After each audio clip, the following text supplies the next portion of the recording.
প্রযুক্তির বড়াই করতেছেন, অ্যালগরিদম ছাড়া প্রযুক্তি অচল। আপনি ল্যাপটপ খুলতে পারবেন না, টাইপ করতে পারবেন না।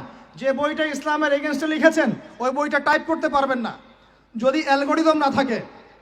আর সেই অ্যালগরিদম আবিষ্কার করেছেন একজন মুসলিম মনীষী। মেডিকেল সায়েন্সে যাবেন, মেডিকেল সায়েন্সের যত থিওরি আছে ইবনে সিনার বইয়ের উপর দাঁড়িয়ে আছে। কার বইয়ের উপরে? এই যে আপনি ফিলোসফিক্যাল থটসের কথা বলেন, দার্শনিক মতবাদগুলোর কথা বলেন, আপনি ইমাম গাজ্জালির বাইরে যেতে পারবেন না। আমি ইবনে রুশদের বাইরে যেতে পারবো না। আপনি অ্যাস্ট্রোফিজিক্সের কথা বলেন, কেমিস্ট্রির কথা বলেন, জাবির ইবনে হাইয়ান ছাড়া কেমিস্ট্রি অচল। তোমরা এগুলো জানো না? জীববিজ্ঞান এরা পারবে? জীববিজ্ঞান কি ইবনে সিনার থিওরির বাইরে যেতে পারবে? ম্যাথামেটিক্স ওমর খৈয়ামের বাইরে যেতে পারবে? আল খোয়ারিজমির বাইরে যেতে পারবে? ইবনে রুশদের বাইরে যেতে পারবে? এরকম বহু নাম বলতে থাকলে সারা রাত যাবে, আমার কাছে নোট করা আছে। এমন কোনো সাবজেক্ট নাই। এখনকার বিশ্বের চলমান শিক্ষানীতি নিয়ে এত কথা বলছেন, শিক্ষানীতি এইটা ওইটা, ইসলাম, সেকুলারিজম, ডেমোক্রেসি ইত্যাদি। কোনো সাবজেক্ট আপনি এই বিশ্বে চালাতে পারবেন না যে সাবজেক্টের গোড়ায় কোনো না কোনো মুসলিম মনীষীকে খুঁজে পাবেন না। বিশ্বকে আমরা করে দিলাম, বিশ্বকে কারা করে দিল? এইভাবে 1-2 বছর নয়, প্রায় 1200 বছর। কত বছর? প্রায় 1200 বছর এই পুরো বিশ্বটাকে আমরা শাসন করেছি। শুধু শিক্ষানীতি নয়, আমরা অর্থনীতি শাসন করেছি, আমরা পলিটিক্যাল অ্যাফেয়ার শাসন করেছি, রাজনীতি শাসন করেছি। ওরা আমাদের জমিতে থাকতো, ট্যাক্স দিয়ে, কর দিয়ে থাকতো। ওরা ইহুদি খ্রিস্টানরা আমাদের জমিতে থাকতো ট্যাক্স দিয়ে, কর দিয়ে। আর আজকে আমাদের ওদের কাছে লোন চাইতে হয়, ওরা শর্ত আরোপ করে। কোথায় আসছি আমরা চিন্তা করছেন? ইতিহাস সেই কবে ভুলে গেছে। শিক্ষার আপনি যে সেক্টরে যাবেন, আপনি গিয়ে দেখবেন সেখানে কোনো মুসলিম মনীষীর অবদান আছে। আপনি আল খোয়ারিজমি বাদ দিয়ে, ইবনে রুশকে বাদ দিয়ে, ইমাম গাজ্জালিকে বাদ দিয়ে, তাদেরকে বাদ দিয়ে আপনি সাহিত্য খুঁজে পাবেন না, আপনি ম্যাথামেটিক্স খুঁজে পাবেন না, কেমিস্ট্রি, ফিজিক্স, সায়েন্স খুঁজে পাবেন না।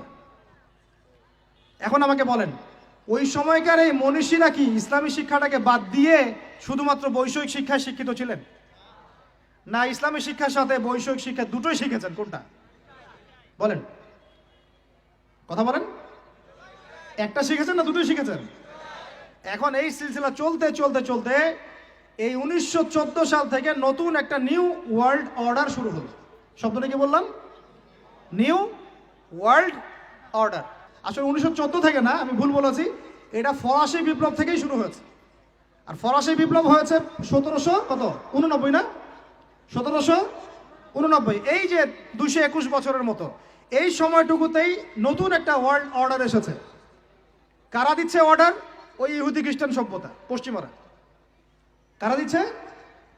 ওই ইহুদি খ্রিস্টান সভ্যতা, পশ্চিমারা। নতুন অর্ডার। ওরা রাজনীতির ভিত্তি সাজিয়ে দিয়েছে, ওরা খিলাফাকে ধ্বংস করেছে, ওরা ওদের তন্ত্রমন্ত্র দিয়ে মুসলিম দেশগুলোকে বিভক্ত করেছে, প্রত্যেকটা দেশের ভিতরে ভিতরে ওদের মন করা মতবাদগুলো ঢুকিয়ে দিয়েছে, প্রত্যেকটা বিষয় তারা ইন্টারফেয়ার করে। ওরা যে অর্থনীতি দিয়েছে ওইটার উপর বিশ্ব দাঁড়িয়ে আছে, ওরা যে মিডিয়া প্রযুক্তি দিচ্ছে ওইগুলোর উপরে আমরা চলছি, ওরা যে শিক্ষার কথা বলছে ওই শিক্ষা আমাদের মধ্যে ঢুকানো হচ্ছে। ওরা একটা গডলেস নাস্তিক জেনারেশন তৈরি করেছে, ওইটা আমরা সৃষ্টি করার চেষ্টা করছি। ওরা যে সুদ দিয়েছে ওর উপর অর্থনীতি চলছে, ওরা যে সংস্কৃতি দিচ্ছে ওই সংস্কৃতি সারা বিশ্বে ছড়িয়ে পড়ছে, ওরা যে পর্নোগ্রাফি চালু করেছে এটা সারা বিশ্বে ছড়িয়ে পড়েছে, ওরা যে মাদকগুলো চালু করেছে সারা বিশ্বে ছড়িয়ে পড়ছে, ওরা যে সংস্কৃতি, বেহায়াপনা, জেনা, ফ্রি মিক্সিং, সমকামিতা, ট্রান্সজেন্ডার একটা একটা ইস্যু ছাড়ছে, আস্তে আস্তে সারা বিশ্বে এগুলো ছড়ায় পড়তেছে। শিক্ষানীতির বাইরে নয়, ওই জিনিসটাই বাস্তবায়ন করার চেষ্টা আমরা আবার নতুন করে করছি। এটা নিউ ওয়ার্ল্ড অর্ডার বাস্তবায়ন করছি আমরা লাস্ট 100 বছর থেকে বেশি। এই করতে করতে করতে শিক্ষা এখন 2 ভাগে ভাগ হয়ে গেছে। কয় ভাগে ভাই?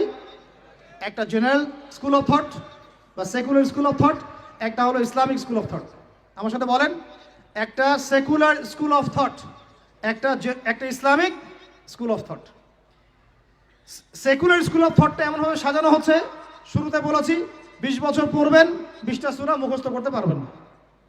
সোজা কথা, এই শিক্ষার মূল উদ্দেশ্য দুনিয়া, দুনিয়া এবং দুনিয়া। দুনিয়া শিক্ষার দরকার নাই তা বলছি না, বলছি এই শিক্ষাটা ইসলামকে কাট অফ করে, বিবর্জিত করে শুধু দুনিয়ার দিকে ফোকাস করছে।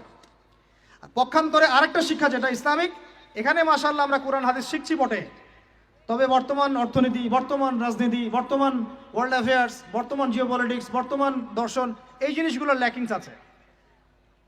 কোনো কোনো সময় দেখা যায় একজন ইমাম সাহেব নামাজ পড়াতে পারেন কিন্তু অর্থনীতি বোঝেন না।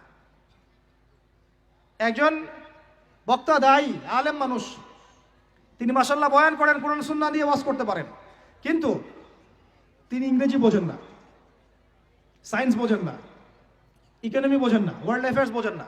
কেন এরকম হলো? কারণ এই সিলেবাসের মধ্যে এই জেনারেল সাবজেক্টগুলোর ঘাটতি ছিল। বুঝাতে পারতেছি আমি কি? বুঝতে পারতেছেন? আবার এই যে একজন ব্যক্তি মাশাআল্লাহ এমবিবিএস ডক্টর, তিনি ইমামতি করতে পারছেন না কেন? এমবিবিএস ডক্টর ইমামতি করতে পারছেন না কেন? তার কেরাত শুদ্ধ না কেন?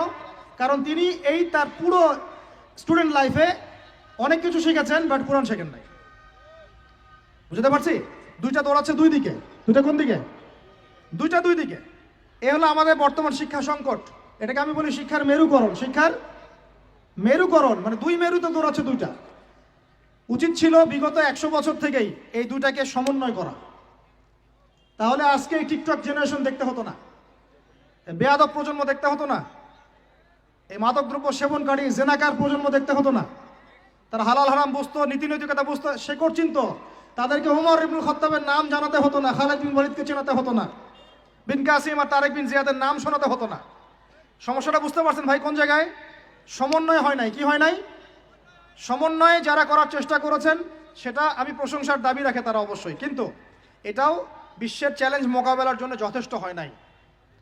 তো কথাগুলো অনেক বড় স্কেলের, এগুলো বাস্তবায়ন করা অনেক বড় ব্যাপার, অনেক কঠিন, রাস্তা অনেক জটিল, কিন্তু এই কাজটা আমরা সবাই মিলে করবো ইনশাআল্লাহ। আল্লাহর কসম করে বলতেছে, এই কাজ যদি আমরা আগামী 20 থেকে 30 বছরে করতে ব্যর্থ হই, আরো 20 বছর পর আপনি এমন একটা প্রজন্ম পাবেন শুদ্ধ করে সালামটাও দিতে পারবে না। দেখে নিয়েন আপনি, শুদ্ধ করে সালাম তো দিতে পারবেই না, আল্লাহ পাকের কালিমা লা ইলাহা ইল্লাল্লাহ ঠিকমতো উচ্চারণ করতে পারবে কিনা সন্দেহ আছে। নামাজটাকে সে অপশনাল মনে করবে। রমজান মাসে বাইরে সিগারেট টান দিয়ে বের হবে, ও যে আর কি করতে পারে, দেখবেন যে পশু হয়ে গেছে, বাল হুম আদল, বরং তার চেয়ে নিকৃষ্ট হয়ে যাবে, যদি না আমরা এই শিক্ষাটাকে সমন্বয় করতে পারি।